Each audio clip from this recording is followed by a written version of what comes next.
Hello students, I am doctor GS Martolia, lecturer in biology. आज का topic है वायु परागण, जिसे एनिमोफिली या विंड पॉलिनेशन भी कहते हैं। वायु द्वारा परागण की क्रिया संपन्न होने को वायु परागण कहते हैं। वायु परागित पुष्पों में अर्थात ऐसे पुष्प जिनमें वायु द्वारा परागण होता है, कौन कौन से उनमें परिवर्तन होते हैं या अनुकूलन होते हैं, उसकी चर्चा आज हम करेंगे। तो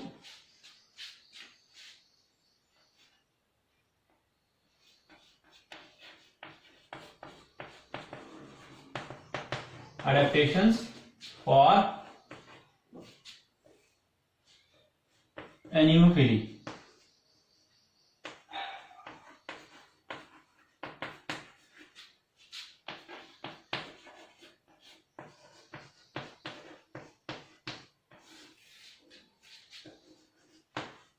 वायु परागण हेतु अनुकूलन। मक्का या मेज वायु परागण जिसमें होता है उसका एक बेहतरीन उदाहरण है। सबसे पहले एक प्लांट बना लेते हैं मैज का। आपने मक्का देखा होगा,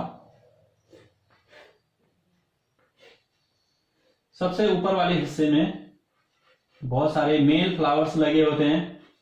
ये एक फ्लावर नहीं है बल्कि बहुत सारे फ्लावर है, इसलिए इनको ये पुष्पक्रम कहा जाता है। इन्फ्लोरेसेंस है, एक फ्लावर नहीं है। ऊपर वाले हिस्से में है भारी संख्या में यहाँ पर परागण बनते हैं। ये हो गया मेल फ्लावर, नर पुष्प। नीचे आपने ये रचना देखी होगी जिसमें ये बालनुमा रचनाएं बाहर निकली रहती हैं। ये जो है ये है, इसके अंदर है फीमेल फ्लावर्स। फीमेल फ्लावर्स, ये फीमेल फ्लावर्स है। पूरे का पूरा एक ये फ्लावर नहीं है बल्कि इसके अंदर बहुत सारे फीमेल फ्लावर हैं। बाहर ये जो बालनुमा रचनाएं निकली हैं ये स्टाइल है। स्टाइल मतलब ये आपने देखा कार्पेल है, इसका ये वाला हिस्सा कार्पेल, इसमें ये बहुत ही लंबा हो जाता है, बालनुमा रचना के रूप में बाहर होता है। ये जितने भी स्टाइल है उतने फ्लावर है।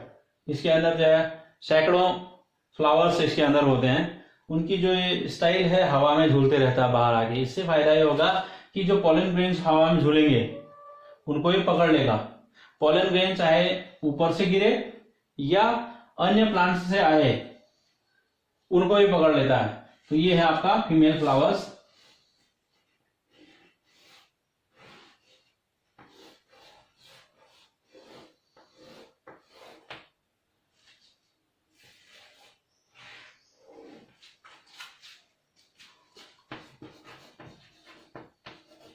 मैज, इसको कहा जाता है मक्का।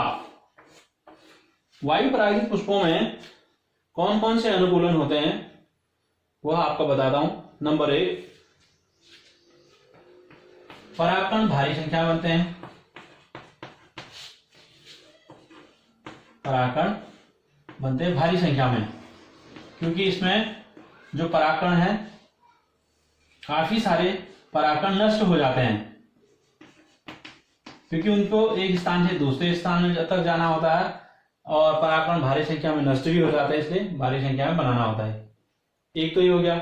दूसरा जो एडेप्टेशन है वह है ये हल्के होते हैं, छोटे होते हैं परागकण।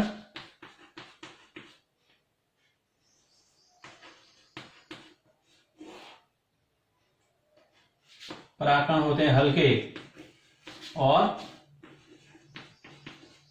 छोटे।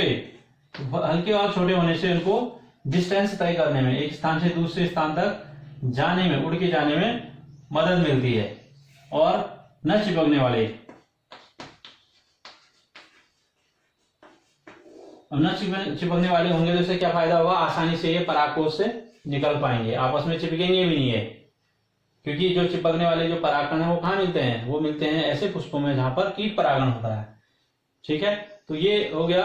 उसके बाद जो तीसरा बिंदु है इनमें मकरंद, यानी कि जिसको कहा जाता है नेक्टर, मकरंद या नेक्टर नहीं बनते हैं, और इसके साथ साथ सेंटेड भी नहीं होते हैं, सुगंधित भी नहीं होते हैं पुष्प, क्योंकि ये जो मकरंद है वहां बनते हैं जहां पर कीट परागण होता है। जिन पुष्पों में मकरंद बनता है वहां पर कीट जाते हैं। ये फूलों का रस है, एक जूस है जिसमें शुगर पाया जाता है, तो इनमें जरूरत ही नहीं, क्योंकि इसमें वायु परागण हो रहा है, और सेंटेड भी नहीं होते हैं, सुगंधित नहीं है, क्योंकि ये वायु परागण यहाँ होना है। तो ये इसकी खास बात है। जो चौथा बिंदु है, इनमें जो इनकी पंखुड़ियां, इनके पेटल्स जो होते हैं, पेटल्स इनके रंगहीन होते हैं, पेटल्स इनके रंगहीन होते हैं। जैसे आपने देखा उन पुष्पों में जहां पर कीट परागण होते हैं वहां पेटल्स, पंखुड़ियां ब्राइट होती हैं, कलर्ड होती हैं, ताकि कीट जो है आए और आकर्षित होके पौधे में पुष्प में बैठे। तो यहां पर क्या होगा, पेटल्स होते हैं कलरलेस, रंगहीन, कलर्ड नहीं होते हैं, या फिर ये होंगे ग्रीन और रिड्यूस्ड होंगे, वो भी मतलब डेवलप्ड नहीं होंगे, ग्रीन रिड्यूस्ड मतलब जो अविकसित हैं। ये इसकी खास बात है।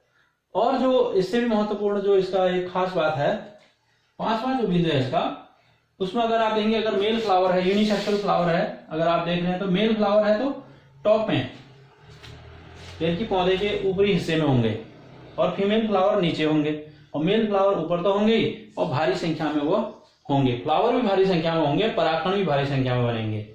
ये इसकी खास बात है। ठीक है, तो male flowers at upper level, इनकी ऊपरी लेवल पर होंगे, और लार्ज इन नंबर,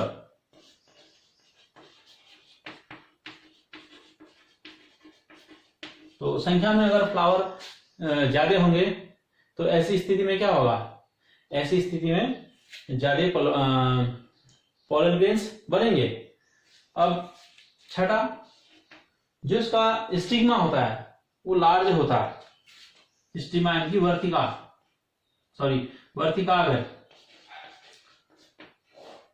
वर्तिका लंबा होगा तो वर्तिकाग्र भी लंबा, वर्तिकाग्र आगे के हिस्से में उसको आगे बढ़ने का मौका मिलेगा। जो वर्तिका है यानी कि स्टाइल है, स्टाइल ये लंबा होगा, और इसमें वर्तिकाग्र आगे का हिस्सा वो भी तुलनात्मक रूप से बड़ा होता है। और इससे क्या फायदा होगा, इससे क्या फायदा होगा, और ये फीदरी भी होते हैं, मतलब इस प्रकार की रचना, ये जैसे आप देखते हैं ये फीदर होता है, जैसे पंख होता है, उसी प्रकार आगे का हिस्सा इसका फीदरी होता है। इससे फायदा ये होता है कि ये पोलन ग्रेन को कैच कर सकते हैं। वर्तिकाग्र भी लंबा होता है और वर्तिकाग्र भी बड़ा होता है।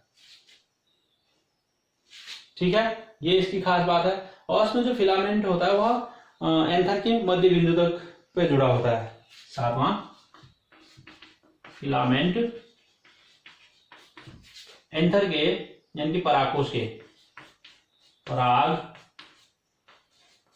परागकोश के मध्य में जुड़ा होता है, मध्य में जुड़ा। इसका क्या मतलब है, इसका मतलब यह है देखिए परागकोश इस प्रकार है, जैसे ये परागकोश है, अलग अलग किस्म के परागकोश होते हैं। तो इसमें ये मध्य वाले हिस्से, इस वाले हिस्से में जुड़ा होगा ये। इससे क्या फायदा होगा कि ये हवा में झूल सकता है, बाहर निकला होता है और हवा में इसमें झूल सकता है। ठीक है, ये सातवां बिंदु। और आठवां जो बिंदु है, इसमें जो अंडाशय होता है, अंडाशय के अंदर सिर्फ और सिर्फ एक ही बीजांड इसके अंदर होता है, इसलिए यह सिर्फ एक बीज बनाता है।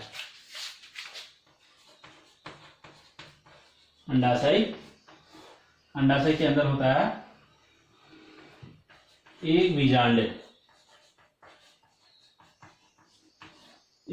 है, इसलिए